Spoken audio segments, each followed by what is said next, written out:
Dear student, हम आज चर्चा करेंगे खिलाफत आंदोलन पर।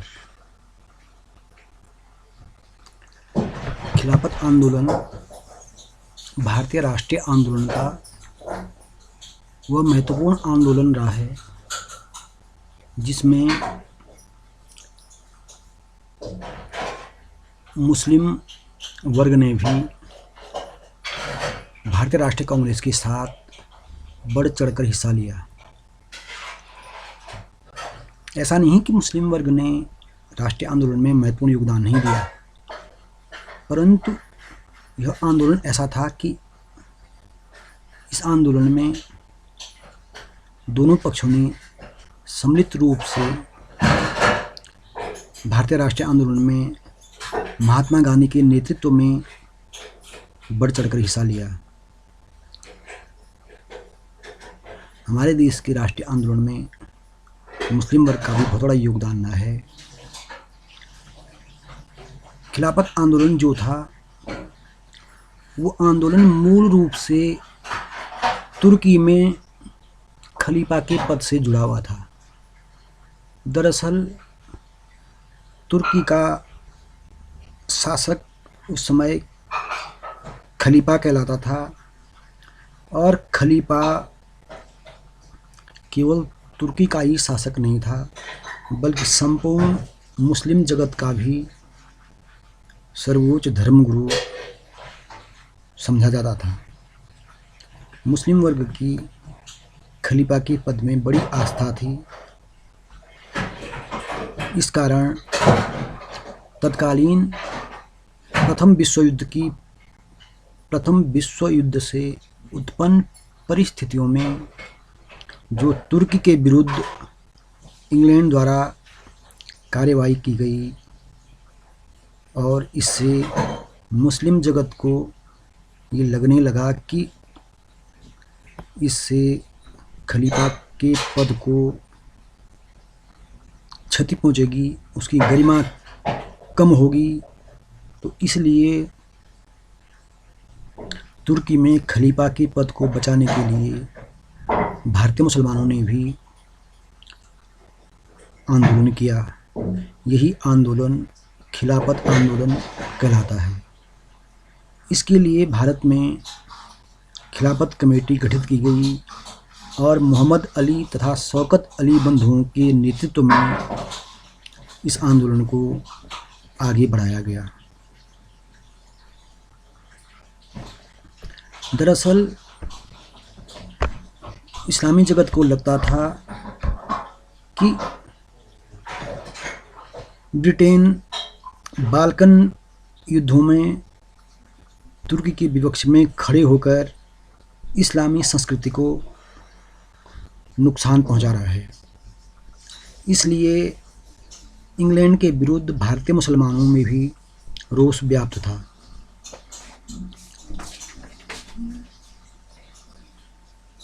प्रथम विश्व युद्ध के समय जब तुर्की प्रथम विश्व युद्ध में मित्र राष्ट्रों के विरुद्ध जर्मनी और ऑस्ट्रिया के साथ खड़ा हुआ तो इंग्लैंड और तुर्की का विरोध और भी ज़्यादा बढ़ गया। ऐसे में तुर्की पर ब्रिटिश आक्रमणों के कारण मुस्लिम जगत को इंग्लैंड के प्रति रोष मुस्लिम जगत में इंग्लैंड के प्रति रोष व्याप्त हो गया। अभी युद्ध चल ही रहा था तो मुस्लिम जगत को ये आशा थी कि प्रथम विश्व युद्ध की समाप्ति के बाद इंग्लैंड अवश्य तुर्की के खलीफा के प्रति उदार रवैया अपनाएगा तथा भारतीय मुसलमानों की भावनाओं को मद्देनजर रखते हुए खलीफा के साथ अन्यायपूर्ण व्यवहार नहीं करेगा। परंतु प्रथम विश्व युद्ध की समाप्ति के बाद जब तुर्की के साथ अन्य पराजित देशों की तरह मित्र राष्ट्रों ने संधि की, तो वे संधि की शर्तें तुर्की के लिए काफ़ी अपमानजनक थी। इस कारण संधि की शर्तों के तहत तुर्की को विभाजित कर दिया गया, जबकि भारतीय मुस्लिम चाहते थे कि तुर्की के खलीफा के नेतृत्व में कम से कम वो स्थान तो रहे हैं जिनमें जो इस्लाम धर्म के महत्वपूर्ण स्थल थे। इनमें से सीरिया, इराक व फिलिस्तीन महत्वपूर्ण थे। इस्लामी जगत चाहता था कि खलीफा के अधीन ये 3 भूभाग तो रहने ही चाहिए, परंतु तुर्की के साथ की गई शर्तों के अनुसार तुर्की का साम्राज्य अत्यंत सीमित कर दिया गया और तुर्की के खलीफा के साथ कठोर संधियां की गई। इससे मुस्लिम जगत नाराज हुआ और उन्होंने भारत में इंग्लैंड के विरुद्ध आंदोलन छेड़ दिया। ये आंदोलन तुर्की में खलीफा के पद को बचाने के लिए था, इसलिए इसे खिलाफत आंदोलन भी कहा जाता है। इस आंदोलन में गांधी जी ने खिलाफत आंदोलनकारियों से आग्रह किया कि वे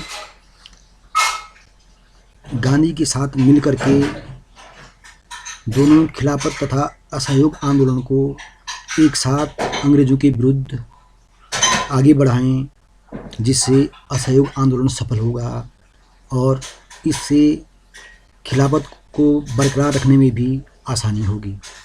इस कारण गांधी जी ने खिलाफत कमेटी के साथ सहयोग करके दोनों के सम्मिलित प्रयासों से खिलाफत आंदोलन को आगे बढ़ाया। खिलाफत समिति ने असहयोग आंदोलन के अहिंसात्मक रूप का समर्थन किया और निरंतर इंग्लैंड का विरोध किया, परंतु यह आंदोलन आगे बढ़कर सफल नहीं हो पाया, क्योंकि 1922 में तुर्की में मुस्तफ़ा कमाल पाशा ने सुल्तान खलीफा महमूद षष्ठम को पदच्युत कर अब्दुल मजीद आफंदी को पदासीन कर दिया और खलीफा के समस्त राजनीतिक अधिकार अपने आप ले लिए। यद्यपि तुर्की में इसका भी विरोध हुआ, भारत में भी विरोध प्रदर्शन हुआ और भारतीय खिलाफत कमेटी ने 1924 में अपना विरोध दर्ज करने के लिए एक प्रतिनिधिमंडल को तुर्की भेजा, परंतु तुर्की राष्ट्रवाद के समर्थक मुस्तफ़ा कमाल पाशा ने भारतीय प्रतिनिधिमंडल की सर्वथा उपेक्षा की। यही नहीं, मुस्तफ़ा कमाल पाशा ने 3 मार्च 1924 को खलीफा के पद को भी समाप्त कर दिया और इस तरह जब खलीफा के पद का ही अंत हो गया तो यह खिलाफत का आंदोलन अपने आप समाप्त हो गया। तो ये था खिलाफत आंदोलन।